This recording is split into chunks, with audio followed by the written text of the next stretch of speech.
사람들은 늘 큰 것, 많은 것, 좋은 것을 원하고 또 추구하고 그렇게 좋아합니다. 당연합니다. 그 잘못된 건 아닙니다. 자, 그런데 많은 것, 큰 것, 좋은 것만 추구하다 보면 작은 것, 세밀한 것, 별거 아니라고 생각하는 것들은 너무나 쉽게 하찮게 여길 수가 있고 무시하다가 버리기가 십상이라는 것이지요. 근데 놀라운 사실은 하나님의 역사와 은혜는 많은 것, 좋은 것, 큰 것, 사람들에게 관심을 받는 것에서 시작되지 않았다는 사실입니다. 만왕의 왕이신 예수님, 이 땅에 오셨을 때 아주 작은 시골 마을 베들레헴에서, 그것도 마구간에서 태어나셨습니다. 예수님은 이런 곳에서는 선한 것이 인물이 나올 수 없다고 하는 촌구석 나사렛이라고 하는 아주 사람들이 볼 때 무시할 만한 그런 동네에서 성장을 하셨습니다. 예수님은 제자들에게 또 말씀하실 때에 작은 일에 충성하는 자에게 하나님은 큰 일을 맡기신다, 이렇게 알려주셨습니다. 자, 그러므로 성도라고 하는 것은, 저와 여러분은 바로 이 작은 것, 별거 아닌 것, 사소한 것에도 관심을 가지고 잘 볼 수 있어야 되고, 또한 작은 것도 관심을 가질 수 있어야 한다는 사실입니다. 연약하고 부족하고 주의를 기울여 바라볼 수 있어야 된다는 사실이죠. 왜냐하면 그곳에 하나님의 은혜와 하나님의 역사와 반전이 준비되어 있기 때문에 그렇습니다. 할렐루야. 그래서 많은 사람들은 다 관심이 이쪽에 가 있어. 큰 것, 많은 것, 좋은 것. 그런데 이쪽 좀 부족하고 연약하고 하찮고 관심이 가지 않는 거에는 늘 마음이 가지 않는다는 거예요. 그러나 성도는 그런 작은 것, 사소한 것, 별거 아닌 거에서 마음을 쏟고 바라볼 수 있어야 된다, 이렇게 알려주고 있습니다. 드론이라고 하는 거 아시죠? 드론. 그 드론이 처음에는 아이들 장난감으로 만들어졌다고 해요. 자, 그런데 지금은 어떻습니까? 농사를 약 주는데 사용하고, 오늘 보니까 전쟁하는데 드론이 막 활용되어지고, 또 앞으로는 택배도 드론으로 한다고 하잖아요. 아주 사소한 것, 작은 것이 이렇게 세계 나라의 경제와 혁명을 일으킬 만큼 큰 가치가 주어졌다 한 사실이 있죠. 자, 예수님도 천국을 말씀하실 때에 아주 작은 겨자씨를 말씀을 하시면서 말씀을 해주셨습니다. 이 겨자씨는 어떠한 식물의 씨앗보다도 아주 작은, 보잘것없는, 흘려도 흘린 것을 모를 만큼 작은 씨앗입니다. 그런데 이 겨자씨가 땅에 심겨지면 나중에 큰 나무가 되어서 많은 새들이 찾아오고, 또 많은 사람들이 그 밑에 그늘에서 쉬게 되는 법이다, 그렇게 말씀하시면서 천국이라고 하는 것은 이렇게 작은 은혜, 작은 믿음 하나 가지고도 큰 놀라운 영광과 은혜를 잊게 된다, 이렇게 알려주셨습니다. 작은 것에서 아주 큰 것을 바라보고 소망하는 것이 우리의 믿음이 되어야 될 줄 믿습니다. 그래서 하나님께서 주어지시는 것은 작은 게 아니라는 거예요. 내가 잠시 와서 10분을 기도하든 20분을 기도하든 하나님을 바라보는 것, 작은 게 아니라는 거예요. 내가 주일 성수하겠다고 마음먹고 늘 주일마다 빠지지 않고 예배 드리는 것, 이거 별거 아닌 것 같지만 한 시간 내는 거지만 하나님 앞에 큰 은혜를 받을 수 있는 그런 요소가 된다는 사실이죠.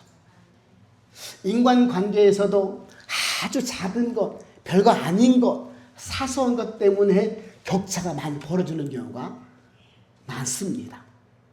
항상 그죠? 10분 일찍 와서 뭔가를 준비하고 마음을 정돈하는 사람과 항상 늦게 오는 사람은 나중에 그죠? 10배의 차이가 날 수 있고 10년의 격차가 날 수도 있는 것이죠. 자, 사장님이 방에 들어와서 김과장 어디 갔나? 찾을 때 모르겠는데요? 이렇게 말하는 사람과 제가 연락해보고 바로 말씀드릴까요? 이렇게 말하는 사람은 천지 차이가 난다는 거예요. 자, 윗사람이 보낸 문자 메시지에 네, 아니요 라고 단답형으로 말하는 사람과 네, 알겠습니다. 네, 저는 잘 모르겠지만 한번 알아보겠습니다. 이렇게 대답하는 사람은 나중에 자리가, 위치가 달라진다는 것이지요. 상관이 지시할 때 메모하고 기억하고 실천하고 보고하는 사람과 또 알면 다행이고 기억 안 나면 어쩔 수 없고 이렇게 여기는 사람은 결과적으로 진급에서 또 어떤 위치에서 차이가 분명히 날 수밖에 없다는 겁니다. 다른 사람과 대화할 때 눈을 마주치고 고개를 끄덕여주고 반응해주고 그죠?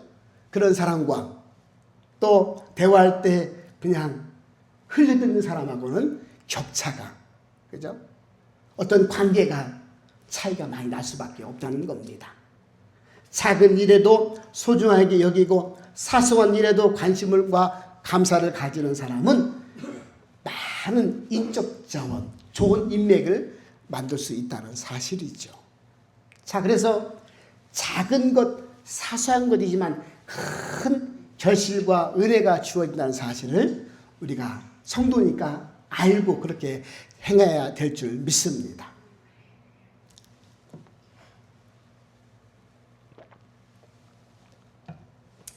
오늘 본문 말씀 보니까 귀신 들린 아이를 둔 한 부모, 엄마가, 한 여자가 주님께 찾아옵니다. 그리고 가진 수모를 겪으면서도 불구하고 주님께 부스러기 하나라도 좀 달라고. 주님, 저에게 부스러기 하나만 주십시오. 그 부스러기 은혜만 가져도 내 딸아이가 나을 줄을 제가 믿습니다.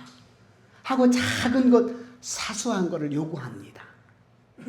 주님이 주시는 것이라면 아주 작은 부스러기 하나라도 큰 기적이 일어날 수 있다는 사실을 믿었던 것이지요. 자, 오늘 이 말씀은 마태복음 15장에도 기록되어져 있거든요. 그 마태복음은 그죠? 오늘 이 예수님께서 공생의 기간 동안 유대 나라 지역을 벗어나서 이 공생의 사역을 한 적이 한 번도 없는데 단 한 번 바로 이 두루와 시돈 지방을 방문하신 사건입니다. 그래서 이게 평범한 것 같지만 평범하지가 않다는 겁니다. 예수 그리스도의 복음이 유대 나라, 유대 민족을 넘어서 이방 땅으로 퍼져나가는 출발점이 되었다는 사실이죠. 그래서 마태복음은 28장까지 있는데 딱 중간 15장에 기록되어져 있고 마가복음 16장까지 있는데 이 7장에 딱 기록되어져 있습니다.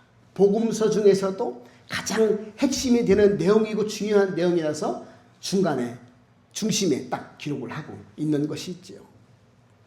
자, 오늘 요세푸스라고 하는 유대 나라 교회사 역사가가 있어요. 그가 쓴 글을 보니까 당시에 예수님이 가셨던 이 두루와 시돈 지방은 유대 나라 사람들이 가장 싫어했던 지역입니다.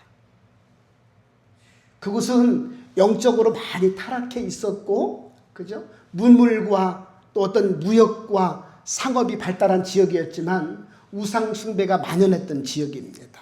무엇보다도 이 시돈 지방은 아합 왕이라고 하는 유대 나라의 7대 왕 아합 왕의 아내가 되는 왕비 이세벨이 태어난 고향이 바로 이 시돈 지방이었습니다. 그러니까 이스라엘에 큰 죄와 허물을 안겨다 준 지역이 있기 때문에 예수님 시대까지도 그 지역을 별로 좋아하지 않았습니다. 그런데 예수님이 웬일인지 그곳에 찾아가셨다는 거예요. 그런데 어떤 한 집에 들어갔을 때 한 여자가 예수님을 찾아오게 된 것이죠. 어떻게 알고 왔는지는 모르겠으나 아무튼 예수님이 찾아와서 자기 딸을 귀신 들렸으니까 좀 낫게 해달라고 간청을 합니다. 자, 오늘 모성애를 가지고 불쌍한 딸을 좀 고쳐달라고 소문을 듣고 찾아온 것이지요. 사람은 누구나 이 절실한 도움이 필요할 때가 찾아올 수 있습니다. 동으로 해결할 수 없고, 그렇죠? 사람의 어떤 능력과 사람 사이의 관계로 해결할 수 없는 어떤 그런 상황이 우리에게 닥칠 수도 있다는 겁니다. 중요한 건 뭐예요? 그렇게 본능적으로 뭔가를 찾아 헤매는 것이 아니라 우리는 누구를 찾아야 되느냐? 바로 하나님께, 주님께 문제 해답이 있다는 사실을 믿으시기를 바랍니다. 이게 중요한 거예요. 답답하고 힘들고 해결할 수 없는 나의 어떤 문제가 있을 때 우리가 찾을 분은 바로 예수님이라는 사실을 이 성경을 통해서 우리한테 알려주고 있는 것이죠. 바로 하나님의 은혜가 있으면 부스러기라고 하는 작은 은혜만 있어도 우리는 우리 인생의 문제를 너끈히 해결할 수 있고 극복할 수 있다는 사실을 본문은 알려주고 있는 겁니다. 자, 오늘 본문 속에 나오는 한 여인도 바로 그런 상황에 처해 있었고 예수님을 찾아온 것이지요. 자, 그런데 예수님의 반응이 싸늘합니다. 찾아온 그 여인을 아주 냉대합니다. 먼저 내 자녀들을 배불리 먹이는 것이 마땅한 일이고 내 자녀의 것을 취하여 개들에게 던져짐이 마땅치 않다. 그렇게 이야기를 합니다. 개 취급을 하는 거예요. 유대인이 싫어하는 그 어떤 문화적 배경이 그대로 나오게 되는 겁니다. 자, 여인에게 큰 장벽이 생겼어요. 예수님께 나오면 해결이 될 줄 알았는데, 그분은 마땅히 도와줄 줄 알았는데 싫다는 겁니다. 거절을 하는 겁니다. 오늘 우리가 문제 앞에서 그대로 주저앉으면 거기가 끝이 되고 맙니다. 내가 어떤 도움을 청했을 때 도움을 주지 않고 받지 못하면 그를 큰 장벽이라고 여기고 거기서 그냥 주저앉고 낙심하고 절망하면 그것으로 그냥 그 문제가 끝나고 마는 거예요. 그러나 오늘 믿음의 사람은 장애를 뛰어넘고 일어나서 다시 도전하고 다시 기도하고 다시 구해야 될 줄 믿습니다. 이걸 여기서 말씀하고 있는 거예요. 나에게 인생의 장벽이라고 하는 것은 극복하고 넘어가야 할 과제구나. 할렐루야. 많은 사람들이 여기서 주저앉는 거예요. 안 되는구나. 주님께 나와도 안 되는구나. 기도해도 안 되는구나. 여기서 주저앉는 거예요. 저와 여러분은 안 될 때 더욱 은혜를 사모하는 성도가 되기를 소망합니다. 안 될 때 소망해야 되는 거예요. 잘 될 때는 그래 그럴 줄 알았어. 잘 풀리는구나. 이게 하나님의 은혜구나 하고 무릎을 탁 치며 감사할 수 기뻐할 수 있다는 거예요. 그러나 안 되면 안 되네 하고 처음에 물음표를 붙였다가 또 안 되네 그러면 가슴이 철렁 내려앉는 것이죠. 오늘 마태복음에서는 이 여인을 어떻게 표현하고 있냐면 주 다윗의 자손이여 나를 불쌍히 여기소서 내 딸이 흉악한 귀신이 들렸나이다. 이렇게 기록을 하고 있습니다. 내 자녀의 것을 취하여 개들에게 던짐이 마땅치 않다 이렇게 얘기하니까 주 다윗의 자손이여 이렇게 이방 여자 하나님을 모르고 우상을 섬기는 민족의 족속의 딸 그 한 여자가 그렇게 고백을 하고 있는 거예요. 주 다윗의 자손 예수요. 그럴 때는 유대인들이 원하는 대답이었거든요. 이 땅에 오실 메시아, 이 땅에 오실 구원자가 당신이다라는 뜻입니다. 하나님을 모르고 우상을 섬겼던 그런 족속의 어떤 여자가 장벽을 만나고 거절을 당하고 냉대함을 당했을 때 이렇게 고백을 하고 있는 거예요. 주님은 주 예수 그리스도이십니다. 주님은 나의 구원자이십니다. 그렇게 고백을 했던 것이죠. 자, 그런데도 예수님은 허락하지 않는 겁니다.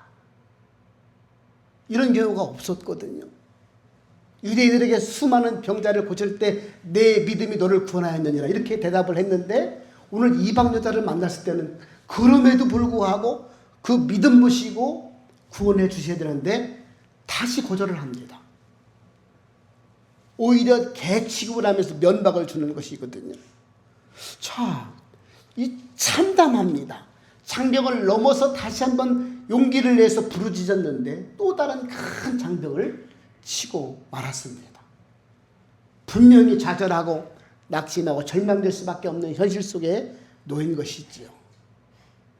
자, 그럴 때 이 여자가 한 거를 가만히 보십시오. 다시 고백합니다. 주님 말씀이 맞습니다. 나는 개보다 못한 존재가 맞습니다. 주님 말씀은 언제나 옳으십니다. 그렇게 얘기를 하잖아요. 그러나 그죠? 개들도 주인상에서 떨어지는, 그죠? 주인의 아이들한테 떨어지는 그런 부스러기도 얻어먹나이다. 할렐루야. 그렇게 얘기를 합니다. 맞습니다. 저는 개 같은 존재이고 개보다 못할 수도 있습니다. 그런데 이 개들은 주인의 상에서 떨어지는 부스러기도 얻어먹나이다.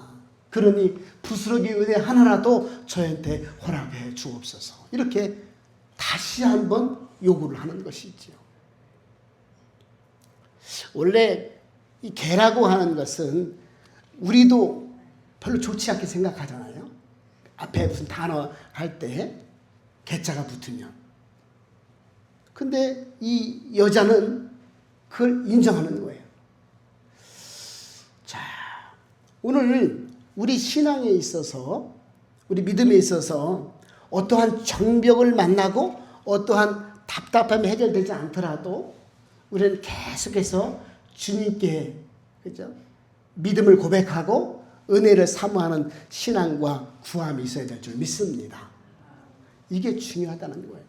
끝까지 은혜를 포기하지 않고 끝까지 믿음을 가지고 끝까지 기도하는 것이 성도가 가져야 할 자세라는 것이죠. 많은 사람들이 교회를 다닙니다. 기도를 하죠. 예배를 드립니다. 그러나 인생의 큰 문제를 만났을 때 너무나 쉽게 좌절하고 낙심하다가 세상으로 돌아가는 사람들이 많습니다. 그리고 엉뚱한 이단에 빠지는 경우도 허다하지요. 여러분, 믿음의 기도는, 포기하지 않는 기도는, 약속을 붙들고 기도하는 기도는 반드시 응답된다는 사실입니다. 창세기 32장에 보면 야곱의 형 에서가 나오죠. 야곱은 이삭의 쌍둥이 아들인데 형 에서를 속이고 장자의 축복권을 받아냅니다. 그것을 뒤늦게 한 형 에서는 화가 잔뜩 났어요. 분노가 일어났어요. 이놈 새끼, 아버지만 돌아가신 나도 죽었다. 내가 반드시 죽이리라. 이 말을 듣던 어머니가 리브가를 통해서 하나에 있는 외삼촌 라반의 집으로 피신을 시킵니다. 거기서 20년 동안 고생하다가 내 아내를 맞이하고 큰 부자가 되어서 고향 땅으로 귀국을 하게 됩니다. 그런데 그때까지도 형 에서의 마음이, 분노가 사그러들지 않았던 거예요. 그래서 군사를 데리고 죽이러 찾아온다는 소식이 들려옵니다. 그게 야곱이 덜덜덜 떨리는 거예요. 야, 큰일 났다. 아직도 안 풀렸나? 수많은 세월이 지났는데 아직도 그렇게 분노가 심한가? 어떡하지? 하고 종도를 보내고 자기 아내와 아이들을 먼저 보내고 그리고 선물도 준비하고 이렇게 하는데 불안한 마음이 떨쳐지지가 않는 겁니다. 그날 밤 야복강이라고 하는 강가에 있을 때에 하나님의 사람이 찾아옵니다. 야곱은 지푸라기를 잡는 심정으로 그를 팍 붙잡습니다. 그러면서 이야기하는 건 씨름을 하는 겁니다. 너 누구냐? 나 모릅니다. 나는 하나님의 사람인 줄 믿습니다. 나를 축복하지 아니하시면 이 손을 놓지 못하겠습니다. 하고 밤새도록 그 손을 놓지 않는 거예요. 씨름을 하는 거예요. 새벽녘에 환두뼈가 부러집니다. 근데 그 고통 가운데도 내가 이 손을 놓지 못하겠습니다. 저를 반드시 축복해 주옵소서. 이렇게 얘기하니까 그 하나님의 사람이 이야기해요. 너 이름이 무엇이냐? 야곱입니다. 야곱은 속이는 자, 뒷발꿈치를 움켜쥐고 태어난 자, 그죠? 야비한 자, 그런 뜻 아니겠어요? 앞으로 네 이름을 야곱이라고 부르지 않겠고 이스라엘이라고 부르겠다. 이스라엘이라는 이름은 하나님과 겨루어 이기었다. 하나님이 져주셨다. 너의 믿음과 끈기 있는 기도와 간청을 통해서 하나님이 응답하셨다. 할렐루야. 이렇게 말씀을 해주셨습니다. 오늘 성경은 이것이 믿음이다, 이것이 응답이다, 이렇게 알려주고 있는 것이죠. 이방 여인에게 개 취급을 하면서 심하게 면박을 주었지만 그 여인은 물러나지 않았고 예수님께 더 은혜를 사모하며 매달렸다. 이렇게 기록을 하고 있는 겁니다. 오늘 29절 30절 한번 같이 읽겠습니다. 29절부터 30절입니다. 시작. 예수께서 이르시되 이 말을 하였으니 돌아가라 귀신이 내 딸에게서 나갔느니라 하시매 여자가 지에 들어가 본즉 아이가 침상에 누웠고 귀신이 나갔더라. 아멘. 우리도 절박하게 시급하게 기도할 때가 있죠. 근데 주님이 침묵하고 아무런 대답을 안 하실 때가 많습니다. 아니 우리 기도를 들어주신다고 하시더니 사랑의 하나님이 맞으신가? 응답의 하나님이 맞으신가? 나와 함께 하신다고 하시더니 지금 내 형편을 알고 계신 건가? 라고 퀘스천 마크 물음표가 찍힐 때가 있습니다. 하나님은 우리의 마음이 우리의 믿음이 지금보다 더 문제보다 더 커지기를 바라신다는 사실입니다. 기도하면서 한숨 나오고 하나님의 침묵 속에 포기하고 싶을 때가 많을수록 더욱 기도의 자리에 은혜를 사모하는 마음이 커질 수 있도록 주님의 이름으로 축복합니다. 오늘 이방 여자였던 이 본문의 여자는 거절의 하나님 말씀 속에 두 가지를 다 붙들었습니다. 27절에 보니까 이런 말씀이 있죠. 예수께서 이르시되 자녀로 먼저 배불리 먹게 할지니 자녀의 떡을 취하여 개들에게 던짐이 마땅치 아니하니라.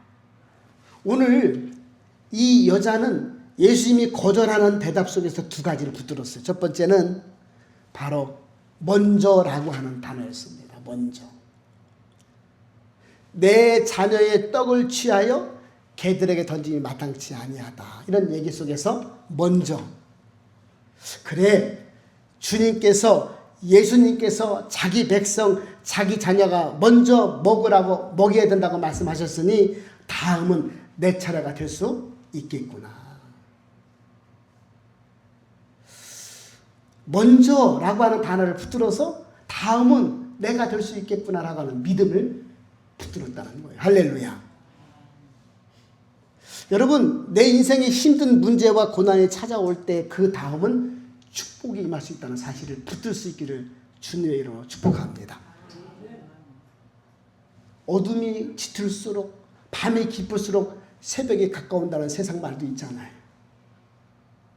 내가 여기서 끝날 인생이 아니다. 난 하나님의 자녀이다. 하나님이 나를 지켜보고 계시다. 힘들 때 더 은혜를 사모해야 되겠다. 기도의 자리에 나가야 되겠다. 라고 붙들고 다음은 내 차례구나. 할렐루야. 먼저라는 단어를 붙들고 다음엔 내 차례임을 믿었다는 거예요. 두 번째는 개라고 하는 단어를 붙들었습니다. 개. 보통 성경에는 키운이라고 하는 이 헬라어 개, 큰 개를 이야기하는데 오늘 여기에서 나온 개는 제가 단어를 찾아보니까 오늘 키나리온이라고 하는 개 단어를 썼더라고요. 키운, 키나리온 다르거든요. 키나리온은 반려견, 애완견, 주인이 사랑하는 견 이렇게 달라요. 밖에서 기르는 말 똥개하고 다른 것이지요. 자, 그래서 이 개들에게 던짐이 마땅하지 않다. 이것은 바로 애완견을 이렇게 기록했더라고요. 주인이 사랑하고 이뻐하는 그런 개를 표현을 하고 있습니다. 뉘앙스가 다르죠? 그래서 애완견, 반려견은 주인의 상 밑에서 밥 먹을 때 빤히 쳐다보잖아요. 제가 우리 교회에 덕이라는 개를 길러요. 혼자 제가 밥을 먹을 때 그 문지방에서 이렇게 기대면서 빠끔빠끔 쳐다봐요. 우리 주인이 뭘 드시나? 냄새가 고소한 것 같은데 날 안 줄라나? 쳐다봐요. 애들은 아빠 사료 외에 간식 외에 주면 안 돼. 짜서 큰일 나. 그렇게 막 겁박을 주고 막 하거든요.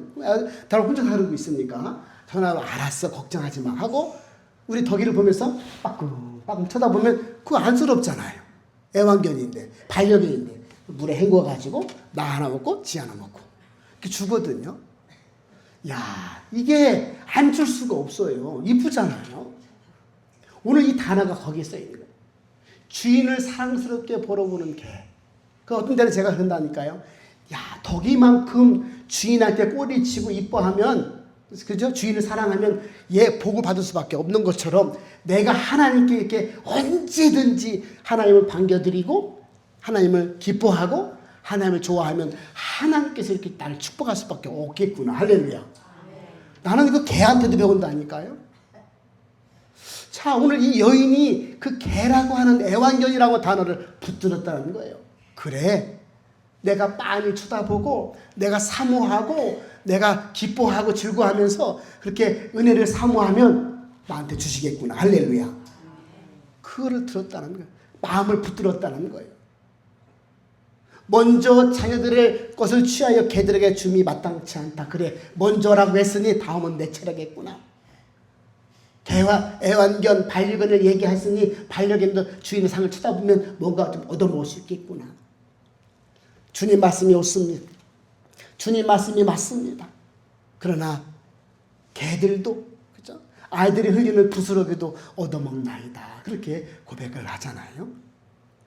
오늘 보잘것없는 부스러기라 할지라도 주님이 주시는 부스러기 한다면, 주님이 주시는 그 은혜를 하면 나는 기적이, 능력이, 은혜가 나타날 수밖에 없는 줄 믿습니다. 오늘 여인의 고백이었습니다. 오늘 주님이 주시는 부스러기 하나로 악한 귀신이 떠나가 버렸고 하늘문이 열려졌고 이 여인의 문제가 해결되었다는 사실입니다. 저와 여러분이, 그죠? 겨자씨만한 하나님 이 믿음 가지고 하나님의 은혜가 크다는 사실을 다시 한번 간직했으면 좋겠습니다. 불평과, 그죠? 원망과 짜증과 답답함을 다 내려버리고 침묵하시는 하나님 앞에서도 여전히 은혜를 구하며, 그죠? 하나님을 기뻐하며 바라볼 수 있는 저와 여러분 되었으면 좋겠습니다. 그래서 하나님의 침묵은요, 침묵이 아니에요. 하나님의 앞에 우리 결코 실망할 일이 없다는 겁니다. 오늘 예수님께 찾아온 여인은 큰 장벽 3가지를 넘었거든요. 첫 번째는 민족적인 장벽이었습니다. 유대인과 이방인은 오랫동안 적대감을 가졌던 민족이거든요. 선민, 사상, 이 유대 민족은 이방 나라는 걔보다 못한 그런 사람과 민족으로 그렇게 적시를 하고 있었습니다. 그러니까 이 유대인에게 민족적인 장벽, 그죠? 민족적인 장벽이 있었는데 그 장벽을 뛰어넘었다는 거예요. 두 번째는 성별의 장벽이었습니다. 이 당시에 여성은 랍비에게 다가갈 수가 없었습니다. 법적으로 금기사항이었습니다. 그런데 여자가 랍비 선생에게 다가서서 무릎 꿇고 빌었던 것이죠. 세 번째는 종교적인 장벽이었습니다. 율법에도 이방인들은 상대하지 않는 것으로 나와 있습니다. 이 수로보니게 여인은 모든 면에서 자격이 없었던 겁니다. 그러나 간절히 주님의 은혜를 사모하는 마음은 이 장벽을 뛰어넘고 말았다는 거예요. 할렐루야. 자식을 사랑하는 모성애도 있지만 중요한 것은 모든 장벽을 뛰어넘었다는 겁니다. 자격이 있어서 축복을 받는 것이 아니라 은혜를 사모했기 때문에 복을 받았다는 겁니다. 할렐루야. 그러니 저와 여러분도 자격이 있어서 뭘 잘해서 구원받았을까요? 아니, 하나님의 은혜로, 그죠? 은혜를 받아들임으로 구원받은 줄 믿습니다. 지금부터 인생을 살아갈 때, 믿음의 인생을 살아갈 때인데 우리 인생은 없는 그 투성이라고 말했죠? 광야 같은 인생이라고 말했죠? 늘 문제가 없으면 좋겠는데 문제가 일어나는 것이 우리 인생입니다. 그럴 때 은혜를 사모할 수 있기를 주님의 이름으로 축복합니다. 은혜는 자격이 있어서 받는 것이 아니라 사모하기 때문에 받는 거예요. 내가 더 사모해야 되겠다. 내가 더 주님을 가까이 해야 되겠다. 내가 더 주님을 빤히 쳐다봐야 되겠다. 할렐루야. 주님을 바라보면서 주님의 은혜를 사모하면서 내가 기다리는 시간이 헛된 시간이 아니라 내 믿음을 키우는 시간이고 하나님이 일을 하시는 준비하는 기간인 걸 믿고, 그래, 언제나 주님을 바라보며 언제나 포기하지 않는 믿음으로 언제나 은혜를 사모하는 성도의 삶을 살아갈 수 있기를 주님의 이름으로 축복합니다. 기도하겠습니다. 하나님 은혜의 보좌 앞에 나아갈 수 있는 가장 귀한 축복을 받은 줄 믿습니다. 이 땅을 살아갈 때 우리가 믿음의 삶을 살아간다 할지라도 내 앞에 닥친 문제 때문에 실망하고 낙심하고 절망할 때가 종종 있습니다. 그러할 때 하나님 은혜를 사모하는 자가 은혜를 잊게 될 줄 믿사오니 오늘 주님께 찾아온 이방 여인, 이 한 여인처럼 은혜를 더욱 사모하게 도와주시고 모든 장벽을 뛰어넘는 믿음을 허락하여 주옵소서. 하나님의 은혜는 하나님의 은혜를 더욱 사모하는 자에게 주시고 또 임하신다는 사실을 알게 되었사오니 늘 하나님의 은혜 가운데 은혜를 사모하는 자의 믿음으로 살아갈 수 있도록 축복하여 주옵소서. 예수님의 이름으로 감사드리며 기도 올리옵나이다. 아멘.